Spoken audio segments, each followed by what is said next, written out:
आप सभी को नमस्कार। आज मैं आप सभी के समक्ष पापाकुंशा एकादशी व्रत कथा लेकर आई हूँ। तो श्रवण करते हैं।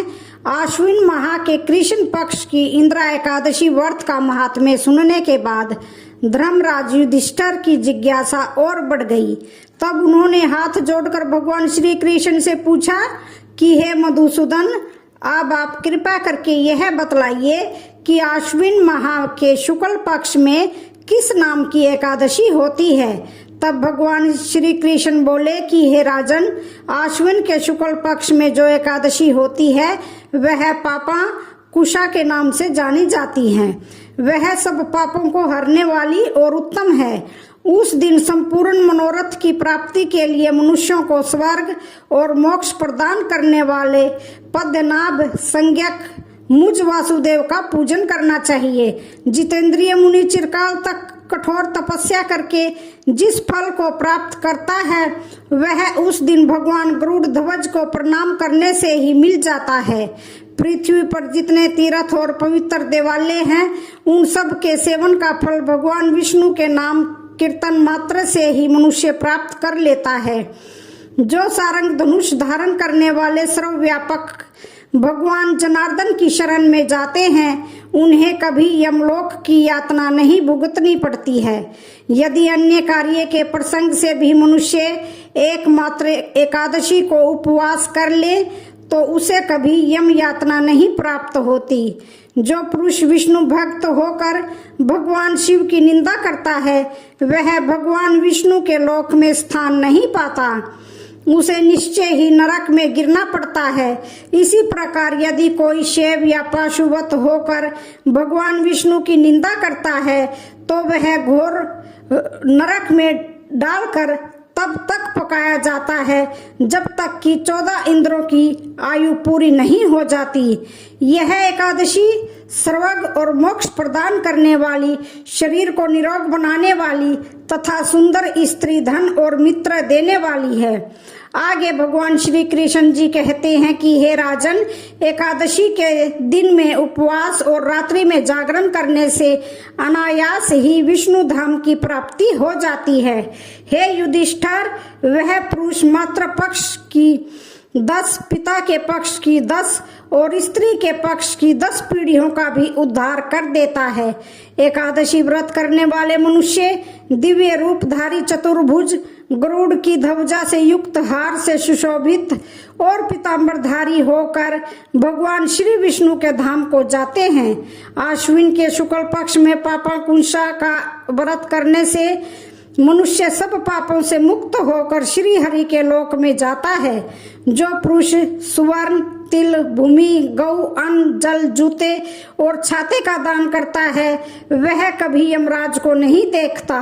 भगवान श्री कृष्ण कहते हैं कि हे राजन, दरिद्र पुरुष को भी चाहिए कि वह यथाशक्ति स्नान, दान आदि क्रिया करके प्रत्येक दिन को सफल बनाए।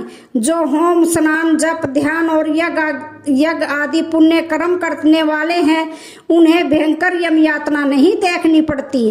पृथ्वी लोक में जो मानव दीर्घायु, धनाढ्य और कुलीन तथा निरोगी देखे जाते हैं वे पहले के पुण्य आत्मा हैं तथा पुण्यकर्ता पुरुष ऐसे ही देखे जाते हैं। इस विषय में अधिक कहने से क्या लाभ। युधिष्ठिर, मनुष्य पाप से दुर्गति में पड़ते हैं और धर्म से स्वर्गलोक को जाते हैं। राजन, तुमने मुझसे जो कुछ पूछा था उसके अनुसार पापाकुशा एकादशी के महात्म्य का मैंने वर्णन कर दिया। भगवान श्री कृष्ण के श्रीमुख से पापाकुशा का महात्म्य सुनकर तब श्रद्धा पूर्वक धर्मराज ने भी इस व्रत का विधि पूर्वक पालन किया, जिसके पुण्य प्रताप से उनके जन्म जन्मांतर के पापों का नाश हुआ और अंत में वे भगवान श्री विष्णु के वैकुंठ लोक में चले गए। यह पवित्र पापाकुशा एकादशी व्रत का पुण्य प्रताप ही था कि एक बहेलिया जिसने पूरे जीवन में केवल हिंसा की थी, जो बहुत क्रूर और हिंसक था, उसका सारा जीवन एकमात्र पापाकुशा एकादशी के व्रत से बदल गया और उसे जन्म जन्मांतरों के पाप से मुक्ति मिल गई। आप इस कथा को भी विस्तार पूर्वक सुनिए। विंध्याचल पर्वत पर क्रोधन नामक एक बहेलिया रहा करता था। वह बहुत क्रूर और हिंसक था। उसका सारा जीवन हिंसा, लूटपाट, मदपान और गलत संगति में ही बीता था। एक दिन अचानक उसे जंगल में तपस्या करते हुए अंगिरा ऋषि मिले। उसने अंगिरा ऋषि से कहा कि हे ऋषिवर, मेरा कर्म ही बहेलिये का है। इस कारण हे मुनिवर, मुझे तो ना जाने कितने ही निर्दोष पशु पक्षियों को मारना पड़ता है। मैंने जीवन भर पाप कर्म ही किए हैं, इसलिए मुझे तो नरक में जाना ही पड़ेगा। हे ऋषिवर, कृपया कर आप मुझे कोई ऐसा उपाय बताइए जिससे मेरे सारे पाप मिट जाएं और मोक्ष की प्राप्ति हो। उसके निवेदन करने पर महर्षि अंगिरा ने उसे आश्विन शुक्ल की पापांकुशा एकादशी का विधि पूर्वक व्रत करने को कहा। तब महर्षि अंगिरा के द्वारा बताए गए विधान अनुसार उस बहेलिये ने पापांकुशा एकादशी व्रत को विधि विधान से किया। इस व्रत के पुण्य प्रताप से उसके जीवन भर के सभी पाप नष्ट हो गए और जीवन के अंतिम क्षणों में उसे श्री हरि की कृपा से मोक्ष की प्राप्ति हो गई। इस प्रकार यदि पापी से पापी व्यक्ति भी अपने पापों का प्रायश्चित करते हुए पापांकुशा एकादशी व्रत करता है और इस कथा का श्रवण करता है तो भगवान श्री हरि की कृपा से उसके सभी पाप कट जाते हैं। जिस प्रकार से बहेलिये को उसके सभी पापों से मुक्ति मिली, इसी प्रकार से श्री हरि सभी को उनके पापों से मुक्ति दिलाकर अपने वैकुंठ लोक में वास देना। प्रेम से बोलिए श्री लक्ष्मी नारायण भगवान की जय, श्री कृष्ण भगवान की जय। तो अब आइए सुनते हैं एकादशी के दिन सुनी जाने वाली श्री शालिग्राम जी की पुण्य फल प्रदान करने वाली सच्ची कथा। एक कसाई था सदना। वह बहुत ईमानदार था। वो भगवान के नाम और कीर्तन में मस्त रहता था। यहाँ तक कि मांस को काटते बेचते हुए भी वह भगवान का नाम गुनगुनाता रहता था। एक दिन वह अपनी ही धुन में कहीं जा रहा था कि उसके पैर से कोई पत्थर टकराया। वह रुक गया। उसने देखा एक काले रंग के गोल पत्थर से उसका पैर टकरा गया है। उसने वह पत्थर उठा लिया और अपनी जेब में रख लिया, यह सोचकर कि यह मांस तोलने के काम आएगा। वापिस आकर उसने वह पत्थर मांस के वजन को तोलने के काम में लगाया। कुछ ही दिनों में उसने समझ लिया कि यह पत्थर कोई साधारण नहीं है, क्योंकि जितना वजन उसको तोलना होता पत्थर उतने वजन का ही हो जाता। धीरे धीरे यह बात फैलने लगी कि सदना कसाई के पास वजन करने वाला पत्थर है। वह जितना चाहता है पत्थर उतना ही तोल देता है। किसी को 1 किलो मांस देना होता तो तराजू में उस पत्थर को एक तरफ डालने पर दूसरी ओर 1 किलो का मांस ही तुलता। अगर किसी को 2 किलो चाहिए हो तो वह पत्थर 2 किलो के भार जितना भारी हो जाता। इस चमत्कार के कारण उसके यहाँ लोगों की भीड़ जुटने लगी। भीड़ जुटने के साथ ही सदना की दुकान की बिक्री बढ़ गई। यह बात एक ब्राह्मण तक भी पहुंची। हालांकि एक ऐसी अशुद्ध जगह पर वह नहीं जाना चाहते थे जहां मांस कटता हो व बिकता हो, किंतु चमत्कारिक पत्थर को देखने की उत्सुकता उसे सदना की दुकान तक खींच लाई। दूर से खड़ा वह सदना कसाई को मांस तोलते देखने लगा।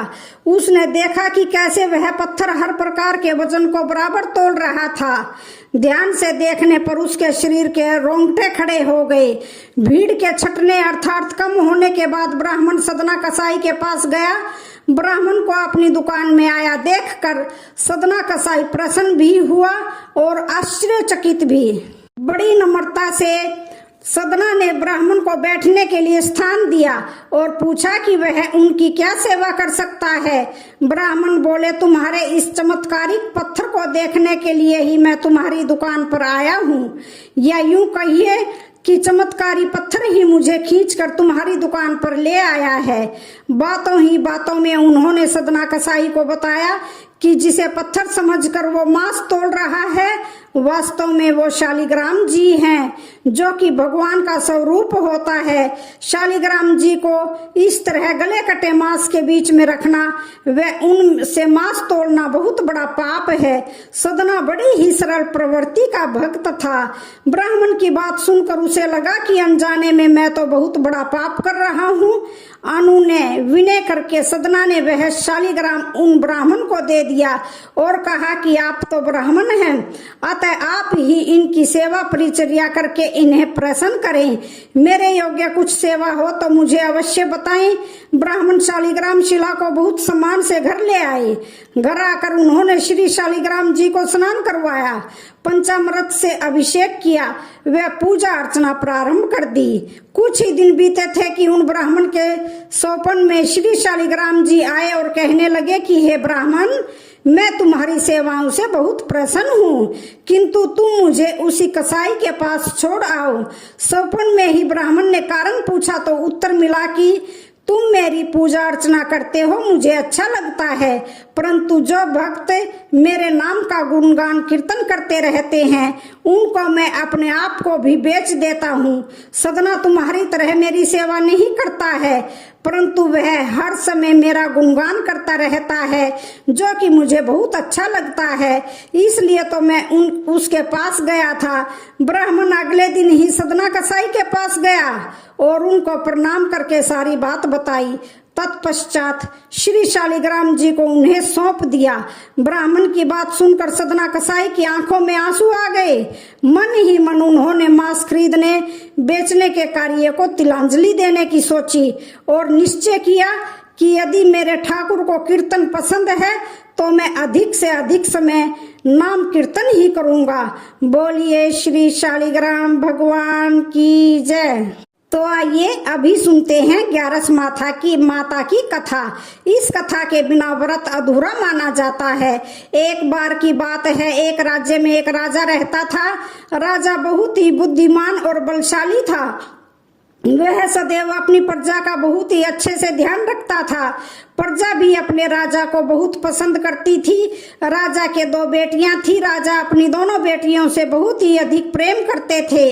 राजा की दोनों बेटियां बहुत ही सुंदर थी, लेकिन राजा की छोटी बेटी देखने में बहुत ही सुंदर और धार्मिक प्रवृत्ति की थी।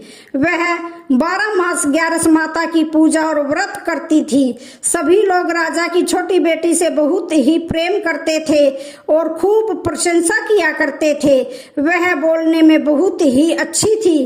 राजा भी अपनी छोटी बेटी को बड़ी बेटी से कुछ ज्यादा ही प्रेम करते थे, जिस कारण राजा की बड़ी बेटी को अपनी छोटी बहन से नफरत होने लगी।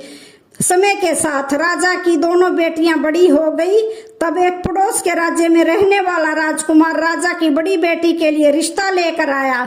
जैसे ही उस राजकुमार की नजर राजा की छोटी बेटी पर पड़ी तो वह राजकुमार छोटी बेटी पर मोहित हो गया और उसी से विवाह करने की सोचने लगा।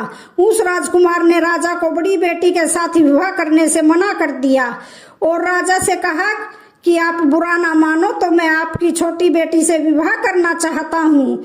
जब यह बात राजा की बड़ी बेटी को पता चली तो वह अपनी छोटी बहन से और भी नफरत करने लगी। राजा की बड़ी बेटी ने अपनी छोटी बहन को अपना सबसे बड़ा दुश्मन मान लिया और अपनी छोटी बहन से बदला लेने का निर्णय लेती है, जिसके चलते उसने सोचा कि छोटी बहन को मैं जान से मार देती हूँ। एक दिन राजा की बड़ी बेटी ने लड्डू में जहर मिलाकर अपनी छोटी बहन को दे दिया। छोटी बहन ने वो लड्डू खा लिया, लेकिन लड्डू खाने के बाद भी छोटी बहन को कुछ नहीं हुआ। बड़ी बहन यह देखकर बहुत ही आश्चर्यचकित हो गई, लेकिन बड़ी बहन ने हार नहीं मानी। एक दिन जब छोटी बहन अपने कमरे में सो रही थी तब उसने मटके में सांप रखकर उसके कमरे में छोड़ दिया, लेकिन सांप भी छोटी बहन को कुछ नहीं कर पाया। जिसके बाद बड़ी बहन ने अपनी छोटी बहन से कहा कि चलो बहन, आज हम कुएं से पानी भर कर लाते हैं। तो छोटी बहन अपनी बड़ी बहन के कहे अनुसार उसके साथ पानी लेने के लिए चली गई। जैसे ही वह पानी कुएं से निकालने लगी तो बड़ी बहन ने उसे कुएं में धक्का दे दिया, लेकिन 11 माता के आशीर्वाद से वह सकुशल बाहर आ गई। यह देखकर उसे बड़ा आश्चर्य हुआ कि ना जाने मैंने कौन कौन से प्रयास किए हैं, फिर भी इसका कुछ भी नहीं बिगड़ा। उसने एक दिन सोचते सोचते छोटी बहन के पास जाकर कहा कि बहन, तुमको पता है भगवान सबकी मृत्यु एक निश्चित समय पर लिखते हैं। तुम्हारी और मेरी मृत्यु कैसे होगी, क्या तुम जानती हो? तब छोटी बहन ने कहा, हाँ बहन, मेरी मृत्यु कैसे होगी यह तो मैं जानती हूँ। छोटी बहन से यह सुनकर बड़ी बहन को बहुत ही संतुष्टि हुई और सोचने लगी कि इस बार मैं इसे जरूर मार दूंगी। उसने अपनी छोटी बहन से कहा कि अपनी मृत्यु का राज मुझे तो बताओ, मैं तुम्हारी बड़ी बहन हूँ।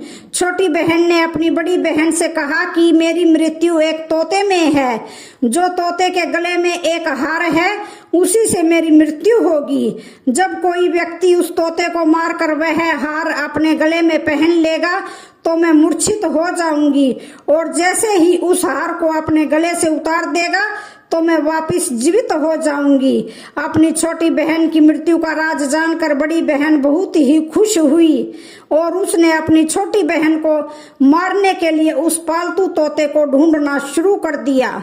लेकिन छोटी बहन को इस बात का पता था कि वह मेरी जान लेना चाहती है। वह अपने पिताजी के पास गई और अपने पिताजी से कहा कि पिताजी, अगर मेरी मृत्यु हो जाए तो मुझे जलाना मत, बल्कि आप मुझे पुरानी वाली जो हवेली है उसमें एक पलंग पर लिटाकर छोड़ देना। अपनी छोटी बेटी के मुंह से यह बात सुनकर राजा को बहुत ही बुरा लगा। उसने अपनी बेटी से पूछा कि बेटी, तुम ऐसी बातें क्यों कर रही हो? 2-4 दिन में तेरी शादी होने वाली है। तब राजा की छोटी बेटी ने बताया कि पिताजी, समय किसी के लिए नहीं रुकता, कब क्या हो जाए किसी को कुछ भी नहीं पता होता है। फिर राजा ने अपनी छोटी बेटी से कहा कि तुम्हारा ऐसा बोलना मुझे बिल्कुल भी अच्छा नहीं लगता है। लेकिन छोटी बेटी ने अपने पिताजी को ऐसा करने पर मजबूर कर दिया और वचन ले लिया कि मरने के बाद जलाना नहीं है। तो राजा ने भी अपनी छोटी बेटी की बात मान ली और 2-3 दिन बाद जब शादी का समय आया, घर में पूरा शादी का माहौल था। पूरे गाजे बाजे के साथ बारात आई। राजकुमार बारात लेकर राजा के घर आया। राजकुमार और राजा की छोटी बेटी का विवाह शुरू हो गया। जैसे ही राजा की छोटी बेटी राजकुमार के साथ अपने फेरे लेना शुरू करती है तो उसी समय उसकी बड़ी बहन अपनी छोटी बहन के कमरे में जाकर उसके तोते को पकड़ लेती है और उसे जान से मार देती है। तोते के गले में जो हार था उसे अपने गले में धारण कर लेती है।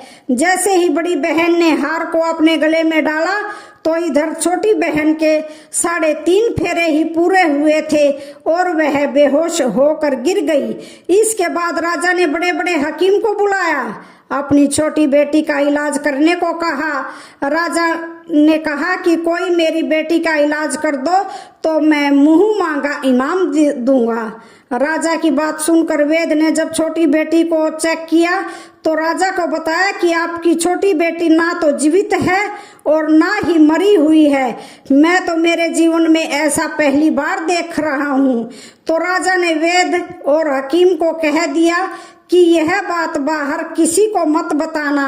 अगर तुमने यह बात किसी और को बताई तो हम तुम्हें फांसी की सजा दे देंगे।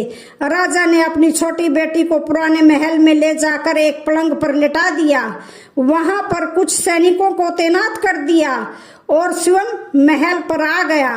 राजा की बड़ी बेटी अपने पिताजी के पास गई और कहने लगी कि पिताजी, अगर यह शादी संपन्न नहीं हुई तो आपकी इज्जत का क्या होगा? अगर आप कहो तो मैं आपकी इज्जत बचाने के लिए राजकुमार से शादी करने के लिए तैयार हूँ। राजा ने अपनी बड़ी बेटी की बात मानकर छोटी बेटी के कपड़े बड़ी बेटी को पहना दिए और मंडप पर भेज दिया।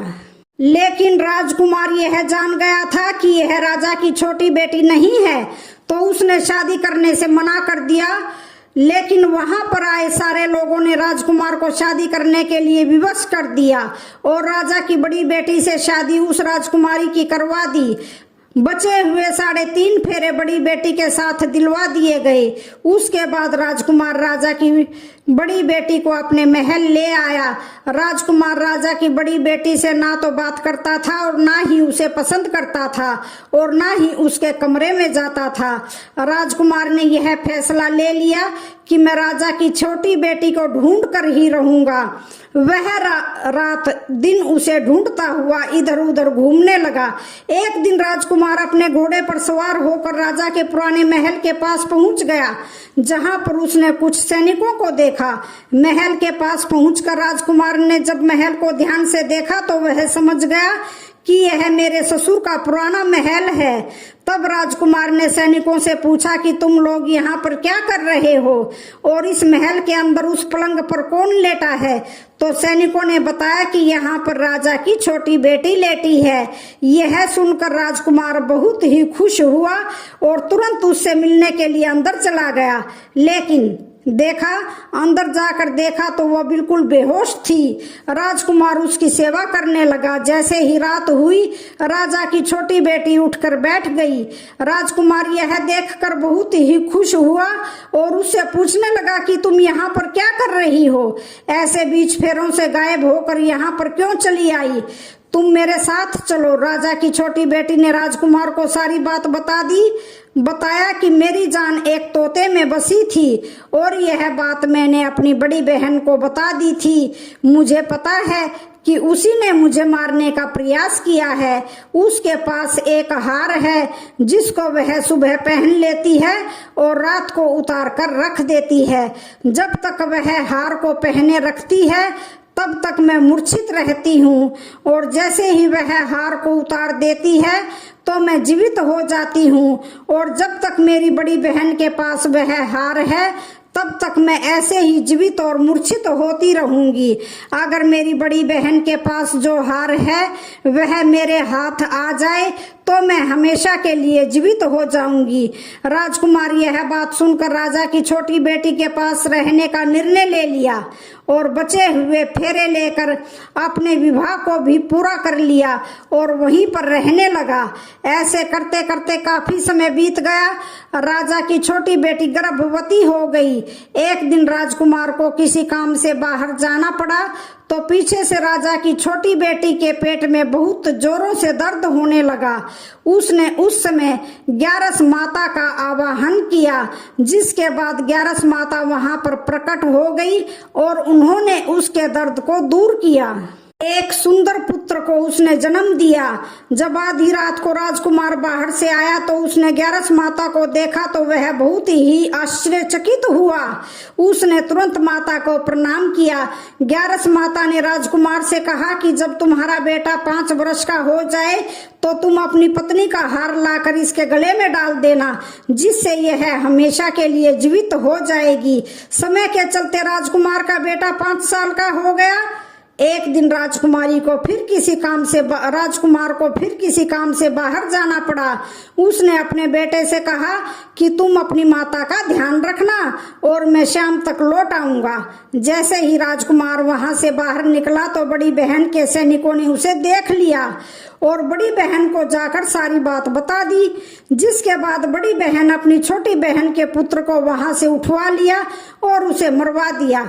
उसके 2 टुकड़े करवाए। पहले टुकड़े को चक्की के पास छुपा दिया और दूसरा टुकड़ा अपने पलंग के नीचे रख लिया। यह देखकर ग्यारस माता ने भिखारी का रूप धारण किया और उसके घर आ गई।